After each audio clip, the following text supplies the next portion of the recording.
उपाध्यक्ष सन्माननीय रविकांत आकनगिरी दादा, रेणुका शिक्षण संस्थेचे सन्माननीय कोषाध्यक्ष ज्ञानोबा बरुरेजी, सन्माननीय संचालक दीपकजी गोडबर्ले, रेणा लातूर गट विकास लातूर पंचायत समितीचे गट विकास अधिकारी सन्माननीय श्यामजी गोडबर्ले, लातूर जिल्हा परिषदच्या महिला बाल कल्याण सभापती शिवकन्याताई गोडबर्ले, आमचे नेते सन्माननीय महेंद्रजी गोडबर्ले, विशेष म्हणजे या कार्यक्रमाला आवर्जून उपस्थित असलेले जीएसटी लातूरचे उपायुक्त सन्माननीय ज्ञानोबाजी मुके साहेब यांची उपस्थिती या ठिकाणी आहे। व्यासपीठावरील सर्व सन्माननीय व्यक्तींचा आणि समोर उपस्थित असलेले आमचे सर्व सन्माननीय पाहुणे या सर्वांचं मी स्वागत करतो। या कार्यक्रमासाठी सन्माननीय संचालक सुधीरजी बरुरे यांची उपस्थिती आहे। सन्माननीय पडिले सर, सन्माननीय गुरमे सर आणि आपण सर्वांना मी या ठिकाणी सर्वांचं स्वागत करून प्रास्ताविकाला सुरुवात करतो। बंधूंनो, विस खांडेकर असं म्हणतात, पाय असावे जमिनीवरती कवेत अंबर घेताना, हसू असावे ओठावरती काळीज काढून देताना, असे जगावे दुनियेमध्ये आव्हानाचे लावून अंतर, नजर रोखुनी नजरेमध्ये आयुष्याला द्यावे उत्तर।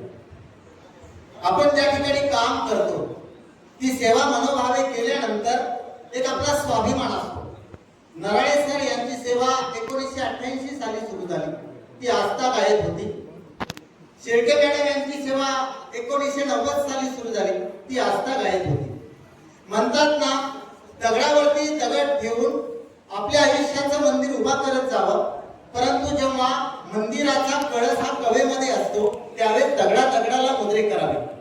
ज्यावेळेस एखादं मंदिर उभा राहत असतं त्यावेळेस प्रत्येक चिरा, प्रत्येक रेणुका शिक्षण संस्थेचे आमचे सर्व सन्माननीय संचालक मंडळ यांच्या नेतृत्वाखाली काम करत असताना रेणुका शैक्षणिक संकुल, श्रीराम विद्यालय हे आदर्श शैक्षणिक संकुल म्हणून गणलं जातं।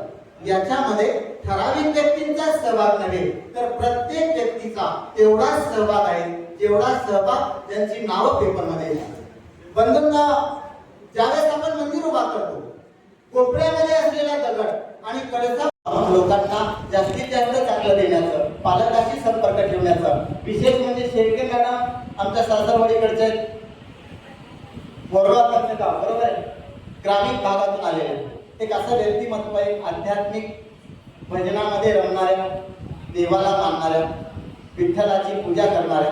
त्याच्यामुळे विठ्ठलाचा प्रसार म्हणून विठ्ठलाचा मुलगा गणेश त्यांना मिळाला, गणेश विठ्ठलराव नराळे, आणि त्याच्यामुळे त्यांचा संसार अगदी सुखात आहे, त्यांचा परिवार चांगला आहे। विशेष म्हणजे त्यांच्या पुण्याईमुळे त्यांचा मुलगा डॉक्टर झाला, एक मुलगा व्यवसायामध्ये सुंदर काम करतोय। त्या सर्वांना मी शुभेच्छा देतो। त्यांचं काम असं आहे, वो वीर पर्वत सी पिघलनी चाहिए, वो वीर पर्वत सी पिघलनी चाहिए, तेरे दिल में सही, तेरे दिल में सही, कहीं ना कहीं ये आग जलनी चाहिए। हंगामा खड़ा करना मेरा मकसद नहीं, लेकिन दुनिया की सूरत बदलनी चाहिए, लेकिन दुनिया की सूरत बदलनी चाहिए। त्यासाठी त्यांनी काम केलं, त्यांना हार्दिक शुभेच्छा आणि भावी जीवनासाठी पुन्हा एकदा आरोग्यमय शुभेच्छा। धन्यवाद। विशेष म्हणजे कोणत्याही राजकीय पक्षांचा वरदहस्त नसताना, एवढी मोठी इमारत उभा करत असताना आम्ही वेगवेगळे प्रयोग केले। त्याच्यामध्ये निळू फुले पासनं, मधु कांबीकर पासनं ते राघवेंद्र कडकोळ पर्यंत सर्व कलावंत आले। आम्ही लोकांपर्यंत गेलो, लोकांच्या निधी गोळा केल्या। त्याच्यामध्ये नराळे सर, शेळके मॅडम यांनी तेवढाच मोलाचा वाटा घेतला। बंधूंनो, ज्यावेळेस आपली शाळा प्रगती करते, विशेष म्हणजे सांगतो तर आमच्या शाळेमध्ये गॅदरिंग खूप छान व्हायच्या आधी होत आहे। नराळे सरांचं एक मी कौतुक करेन की नराळे सर वेगवेगळे जोक मला पाठवायचे, काही कल्पना मांडायची। नराळे सरांनी कधीच भाषण केलं नाही, ते करणार पण नाही। विशेष म्हणजे एक सांगतो, मामडके सरांनी नराळे सरांचा सेवापूर्ती कार्यक्रम एकदाच होता। मी अध्यक्ष साहेबांची परवानगी घेऊन सांगतो, आम्ही एक शर्यत लावली होती की नराळे सरांनी जर भाषण केलं तर 5 ग्रॅमची अंगठी नराळे सरांना, पण त्याच वेळेस महामडके सरांनी भाषण करायचं नाही, ही दुसरी अट होती। त्यांनी म्हणले माझं मी मान्य करतो, पण महामडके सरांचं कसं? ती शर्यत, त्याच्यामुळे आम्ही जिंकलो, त्याच्याबद्दल आमच्याकडून अभिनंदन।